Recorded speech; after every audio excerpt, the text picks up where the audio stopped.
jamais, jamais baisser les bras. À un certain moment, on a ça beaucoup de correspondants, de deux correspondances au ministre du Budget. Et aujourd'hui, nous sommes parvenus à obtenir le 30% de notre barème. La bataille n'a pas encore pris fin dans le fonctionnement. Et jusqu'à présent, vous êtes là pour nous assister. Et cette fois-ci, c'est pour chercher à arracher le reste des paliers sur notre barème. Et donc, nous sommes très reconnaissants pour cette implication. Et nous sommes prêts ensemble avec vous, dans la main, à aller plus loin, parce que vous êtes un élu du peuple. Comprenons que vous êtes en train de remplir vos devoirs et ça me touche au fond de mon cœur. Et je vous remercie. Et par cet entretien, nous allons profiter de vous remettre des documents administratifs qui attestent que nous avons droit à ces restes du palier, notre barème. Nous avons tout préparé. Nous allons vous le remettre pour que, à votre niveau, vous puissiez le remettre au président de l'ECOFIN afin qu'à leur niveau, qu'ils puissent traiter de notre dossier d'une façon technique. Vraiment, c'est un devoir constitutionnel pour tout élu, c'est-à-dire porter les desiderata du peuple que nous représentons au niveau de l'Assemblée nationale et faire parvenir aux décideurs pour trouver des solutions. Nous avons fait ce que nous pouvions faire et parce que, comme vous l'avez souligné, on n'est pas encore arrivé au résultat escompté, nous allons poursuivre la lutte. Il faut dire qu'il y a un certain nombre de contraintes, mais nous espérons que les choses vont évoluer et nous aurons les résultats attendus. Hier, c'était difficile pour moi de pouvoir prendre la parole lors du débat sur les projets de loi portant exercice 2025, budget 2025, parce qu'en fait, on a accordé parole à 2 députés par groupe parlementaire. Et donc, comprenez que ce n'est pas tout le monde qui va parler. Et parce que les travaux vont se poursuivre au niveau de la commission économico-financière et contrôle budgétaire, nous serons là. Je vais échanger avec le président de la commission et je pense qu'une solution pourrait être trouvée pour justement arriver à satisfaire vos desiderata parce que ça revient à l'État qui avait décidé par sa politique de procéder au recrutement des inspecteurs et c'est tout à fait logique qu'on puisse vous rémunérer de la plus bonne manière du soit. Donc l'État ne peut pas se contredire, vouloir recruter un corps pour ne pas rémunérer, c'est paradoxal. Nous allons faire le lobbying et faire le nécessaire pour que le gouvernement de la République arrive à prendre les corps ses responsabilités.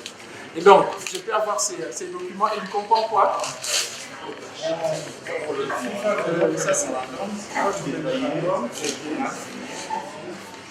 C'est tout le monde ou seulement un échantillon? Ok. Ça, c'est l'arrêté interministériel qui fixe le barème de 100%. Oui. Et ça, c'est la demande critique signée par notre ministre. Oui. Ça, c'est les la mémorandums. réponse de notre ministre de l'Emploi et du Travail. Ça, c'est l'arrêté qu'on avait décidé pour notre recrutement. C'est contresigné par le ministre de l'Emploi, du Travail et le ministre de la Fonction publique. Ok. Nous sommes venus rencontrer l'honorable justement parce que tout au début du processus, par rapport à la réclamation du barème, il nous a aidés tout au début, on a commencé avec lui. Et aujourd'hui, nous sommes juste venus à sa rencontre pour qu'on puisse lui donner les documents dont il a besoin par rapport à notre défense pour obtenir le budget, le barème qu'on a besoin d'obtenir. Raison pour laquelle on a eu à le rencontrer, lui donner les documents qu'il avait besoin afin d'obtenir les 100% tant attendu. Donc nous avons foi et nous espérons que ça va aller. Ça fait une année qu'on a été recrutés. Mais dernièrement, le gouvernement a pris l'option de nous payer 30% du montant inscrit à l'arrêté interministériel. Pour nous, on trouve que ce n'est pas suffisant parce qu'on doit respecter l'arrêté qui a été contresigné par les 3 ministres, notamment le ministre de l'Emploi-Travail, le ministre du Budget et le ministre des Finances. Respecter l'arrêté, pourquoi? Parce que ça va nous permettre de bien travailler, de poser nos actes, parce que nous sommes à cheval entre les employeurs et les travailleurs. Nous avons comme mission de régler les conflits en ce qui concerne le monde du travail. Alors, pour bien exercer notre mission, il faudrait que le gouvernement nous prenne en charge à 100%. Là, ça va nous mettre à l'abri de la corruption. On aura tous les moyens possibles pour essayer d'imposer la paix sociale dans les entreprises. Le peuple congolais nous attend. Nous avons déjà commencé à poser les actes. Dès le recrutement, on a été admis sous statut, formés, déployés à travers la République et nous sommes à travers le pays dans les différentes directions provinciales en train de poser les actes. Mais nous insistons beaucoup et surtout nous lançons un cri d'alarme auprès du président de la République parce que c'est inconcevable de voir qu'un inspecteur du travail, c'est lui qui est mieux placé pour remettre les travailleurs congolais dans ses droits.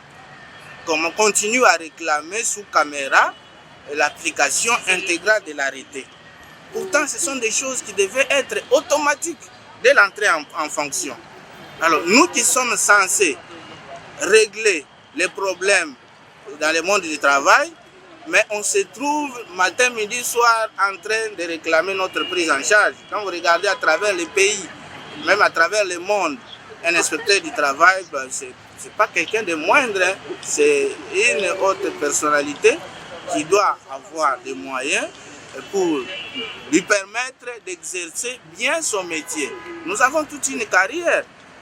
Pendant nos missions, les gens sont satisfaits parce qu'on a essayé de remettre les travailleurs qui sont chassés comme ça arbitrairement dans les entreprises. Mais notre arrivée a réglé les problèmes. Nous sommes une solution. Alors, je prie qu'on soit exactement une solution et non un problème. Aujourd'hui, nous sommes un problème parce que nous n'arrivons toujours pas à être bien rémunérés, malheureusement. Mais nous faisons foi à la volonté du président de la République, à la volonté de son Excellence, Madame la Première ministre, chef du gouvernement, à l'accompagnement de notre ministre de la fonction publique et le ministre du tutelle, le ministre de l'Emploi-Travail, pour aboutir à nous intégrer dans le budget 2025. Intégrer notre grille barémique, les 100% du montant dans le budget 2025 et ça serait justice. Nous allons lancer nos remerciements auprès du président de la République, son Excellence Félix Antoine Tshisekedi Tshilombo, parce que c'est lui l'initiateur de cette réforme. Nos remerciements s'adressent aussi à son Excellence Madame la Première ministre, Madame Judith Touloukwa, chef du gouvernement, qui a essayé de trouver tant soit peu la solution, bien que ce n'est pas 100% à ce niveau. On remercie aussi son Excellence, Monsieur le ministre de la fonction publique, Jean-Pierre Liaou, et notre ministre du tutelle, Ephraim Apokwa, ils sont en train de nous accompagner jusqu'à aujourd'hui. Est un combat